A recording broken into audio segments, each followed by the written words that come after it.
You old school guys are going to hate me for this one. I'm kind of interested in Bitcoin here. The only thing I could trade on Thinkorswim, I think, is GBTC, which is Grayscale Bitcoin Trust. It's got good volume, but let's break down the technicals here, what I like on Bitcoin.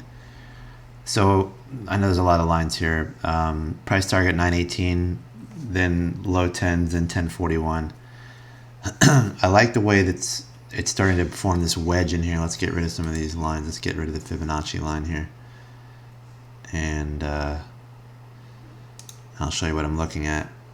So I'm using a 90-day moving average. I think it catches the pivot breakout here for this long upside move that we had with the blow off.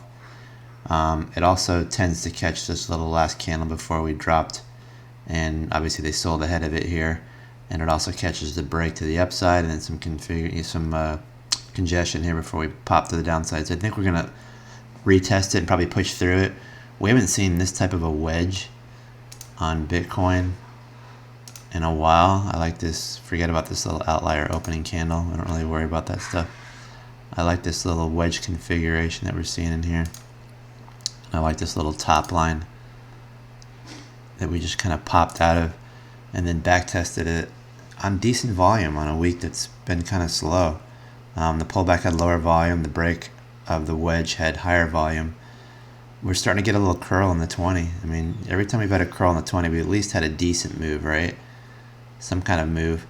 I don't really count this breakdown candle here either. So I think your stop, if we have a bigger move here, would be around 690 on a close. We wouldn't want to see it close below 690, although this thing can be a little bit whippy. Obviously you can see this close here and then we move to the upside. So if you can stomach it, you could probably hold it under 690, but we wouldn't want to see two closes consecutive under 690. It would kind of negate this potential bigger move that we're looking at.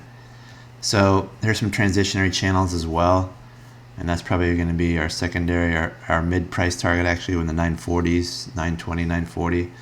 I just like this setup here. I don't know, we haven't seen that wedge since this area in here, where you have this kind of wedge, and then you have this flat top line. I'm not saying we're going to replicate this move here, but last time we had this type of a configuration, everything else has been kind of